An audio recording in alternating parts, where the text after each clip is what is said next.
jeu Devinetto les parties destinées aux petits, donc avec les cartes aide. Donc nous avons les thèmes taille, forme, couleur, les parties du corps, les aliments, ainsi que les jeux.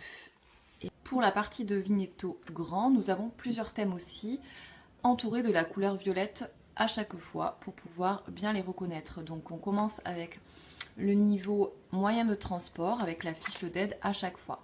Ensuite on a un niveau fruits, on a une double fiche sur le thème outils, on a le thème des sports, nous avons le thème instruments de musique, le thème des métiers, le thème, pour terminer, des animaux. Il faut savoir que chaque fiche pour les grands possède un niveau langage écrit, donc vous pouvez choisir de jouer soit avec le niveau image, soit avec le niveau langage écrit. Nous voici devant une partie de Devinetto qui va commencer. Ici, nous avons choisi les planches taille, forme, couleur. Alors, de quoi il s'agit? Il s'agit d'entourer tout d'abord chacun une forme, donc sans que l'autre ne puisse le voir. Allons-y, nous entourons une forme secrète.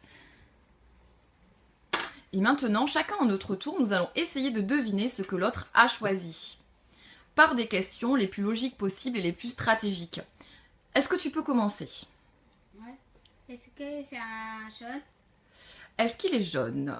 Non, ma forme n'est pas jaune. As-tu un carré?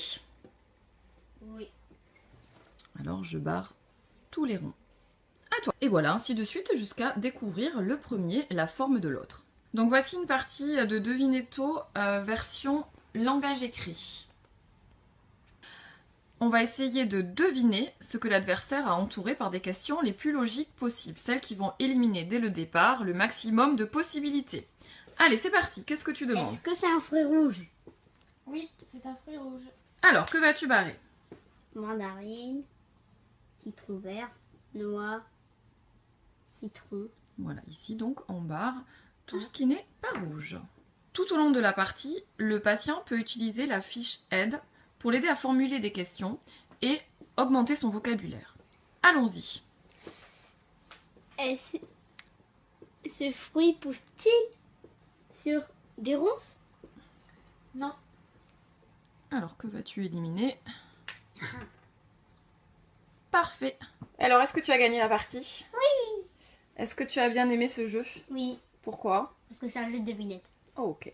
Avant de débuter une partie de Devinetto pour les grands, par exemple, on peut s'attacher à la fiche aide en amont du jeu, afin que le patient puisse maîtriser les notions qui vont être vues et automatisées par le biais du jeu du qui est. Donc ici, on a une fiche d'aide pour les animaux, où sont décomposées donc les sous-catégories, les insectes, abeilles, fourmis, coccinelles. De l'autre côté de cette fiche, le patient aura accès à des questions aide, c'est-à-dire qu'il pourra s'en servir lorsqu'il bloque au niveau du vocabulaire pour poser une question à son adversaire. Cette fiche aide permet de compléter le vocabulaire. Donc pour travailler la catégorisation, on peut proposer une nouvelle consigne au patient. Alors je vais te demander, je retire la fiche aide puisqu'on a déjà vu la catégorisation, je vais te demander d'entourer tous les fruits rouges. Grâce aux fiches fournies dans Devinetto, on peut proposer donc à l'enfant d'écrire les noms des animaux, donc les noms de vocabulaire qu'il va voir au cours du jeu. On peut aussi ensuite lui photocopier une fiche afin de catégoriser et d'augmenter son stock lexical. Grâce aux planches de Devinetto, après avoir vu le vocabulaire avec le patient, on peut lui proposer de créer lui-même des devinettes. En voici un exemple. Je fais des concerts, je distrais les gens, j'utilise un micro. Alors, c'est le chanteur et j'entoure le chanteur.